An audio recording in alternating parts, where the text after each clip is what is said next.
വളരെയധികം പ്രതിസന്ധികൾ അല്ലെങ്കിൽ ഭാരങ്ങൾ ഒട്ടും പ്രതീക്ഷിക്കാത്ത സാഹചര്യങ്ങളിൽ നമുക്ക് അഭിമുഖീകരിക്കേണ്ടി വരുന്ന ഒരു കാലഘട്ടത്തിലാണ് നമ്മൾ ജീവിക്കുന്നത്. എന്ത് ചെയ്താലും കല്ലേറ് കിട്ടുന്ന ഒരു സാഹചര്യമാണ് ഇപ്പോൾ ഉള്ളത്. അതിനുവേണ്ടി പ്രത്യേകമായി വരം കിട്ടിയവരെ പോലെയുള്ളവർ അമ്പമില്ലുമായിട്ട് ഏത് കോണിൽ നിന്ന് നമ്മളെ ആക്രമിക്കേണ്ടു എന്നുള്ള ഒരു ഉദ്ദേശത്തോടുകൂടി നിൽക്കുന്നു.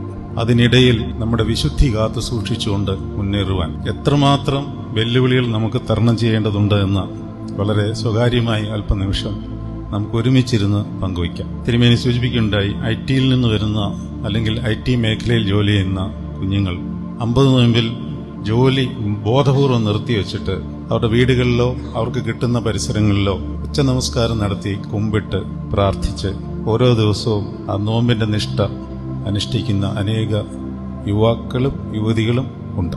ഞാൻ നേരിട്ട് കണ്ടിട്ടുള്ള ചില അനുഭവങ്ങൾ എനിക്ക് അല്ലാതെയുമുണ്ട്.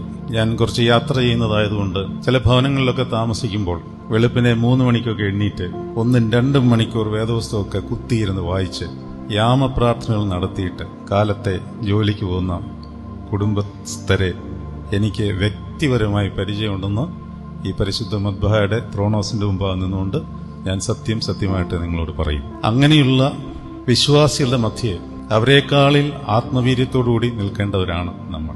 ഞാൻ എപ്പോഴും ചിന്തിക്കാറുണ്ട്, ഞാൻ ഈ പറയുന്ന കാര്യങ്ങൾ നിങ്ങൾ മറ്റൊരു തലത്തിൽ എടുക്കരുത് എന്ന് പറഞ്ഞാൽ, നിങ്ങളെക്കാളിൽ എല്ലാവരും ഞാൻ എപ്പോഴും പ്രാർത്ഥിക്കുന്ന ഒരു കാര്യമാണ്, കർത്താവേ, നീ തിരഞ്ഞെടുത്ത ആദം മുതൽ ഇന്നുവരെയുള്ള പുരോഹിതന്മാരിൽ ഏറ്റവും നികൃഷ്ടനായ ഒരുവനായും ഞാൻ ആ ബോധ്യത്തോടുകൂടിയാണ് പറയുന്നത്. ഒരു ഐമേനേക്കാളിൽ അല്ലെങ്കിൽ ഒരു അൽമായനേക്കാളിൽ വിശുദ്ധി ഷമ്മാസിനുണ്ടാവണം. ഷമ്മാസിനേക്കാളിൽ വിശുദ്ധി എന്ന് പറഞ്ഞാൽ ആത്മീക വ്യാപാര ശക്തി ഒരു പുരോഹിതനിലുണ്ടാവണം. പുരോഹിതനേക്കാൾ ഒരു റംബാനിനേക്കാൾ മെത്രാപ്പോലിത്തായാലും മെത്രാപ്പോലിത്തയേക്കാൾ ബാവായിക്കുണ്ടാവണം. എങ്കിലേ കൃപ ഒഴുകിയിറങ്ങി സഭ മുഴുവൻ വ്യാപരിക്കത്തുള്ളൂ. ഇതെവിടെയൊക്കെയോ തടസ്സപ്പെട്ട് കിടക്കുകയാണ്. അതെവിടെയൊക്കെയാണെന്ന് നമ്മൾ തന്നെ മനനം ചെയ്താൽ നമുക്ക് മനസ്സിലാവും.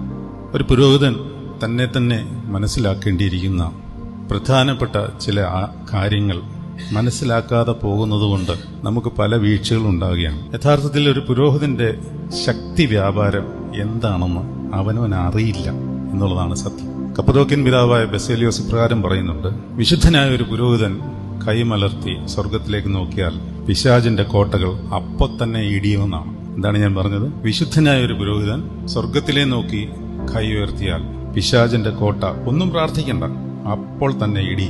ഇത് നമ്മളെക്കാളിൽ ബോധ്യമുള്ളത് പിശാചിനാണ്. അതുകൊണ്ട് പിശാച് പുരോഹിത വർഗത്തെ ആദ്യം തകർത്ത് കളയാൻ ശ്രമിക്കും. അതുകൊണ്ടാണ് ഇന്ന് പുരോഹിതന്മാർ ജഡീക ആസക്തിയിലും അതുപോലെയുള്ള വിവിധതര ലൗകിക മോഹങ്ങളിലും മോദങ്ങളിലും പണാർത്തിയിലും പെട്ടുപോയിട്ട് പിശാചിന്റെ വലയത്തിലായിരിക്കുന്നുവെന്ന് അവർ പോലും അറിയാതെ ഒരു ചടങ്ങ് പോലെ ആരാധനകളും ശുശ്രൂഷകളും നിറവേറ്റി പോകുന്നത്. അതുകൊണ്ട് എന്താ സംഭവിക്കുന്നതെന്ന് ചോദിച്ചാൽ, കൃപയില്ല, കൃപാ വ്യാപാരമില്ല. എല്ലാ ആത്മീയ ശുശ്രൂഷകളും നാം നിർവഹിക്കുന്നുണ്ട്. ജനത്തിന്മേൽ ആ കൃപ എത്തിയോ? എന്തുകൊണ്ടാണ് എത്താത്തത്? കൃപയുള്ള ഒരു പുരോഹിതൻ വിശുദ്ധ കുർബാന പൂർത്തീകരിച്ചിട്ട് ഒരു പൊതുയോഗം നടത്തുമ്പോൾ ആ പൊതുയോഗത്തിൽ കൃപാവ്യാപാരം നിർബന്ധമായി ഉണ്ടായിരിക്കും. അപ്പോൾ നമ്മൾ പറയും, അവിടെ ഇരിക്കുന്ന ജനങ്ങളെല്ലാം വളരെ ആക്രോശത്തോടുകൂടി ഒരു പട്ടക്കാരനെ എങ്ങനെ അവിടെ വെച്ച് അവഹേളിക്കാമോ അതെല്ലാം പദ്ധതിയിട്ടിട്ട് വരുന്നവരോട് നമ്മൾ എന്ത് പറയും? അവിടെയാണ് ഞാൻ കുന്നംകുളത്ത് പറഞ്ഞതുപോലെ, എന്റെ സഹോദര പ്രിയപ്പെട്ട വൈദിക ശ്രേഷ്ഠരെ, വിശുദ്ധിയെ തോൽപ്പിക്കാൻ ആർക്കും ആവില്ല.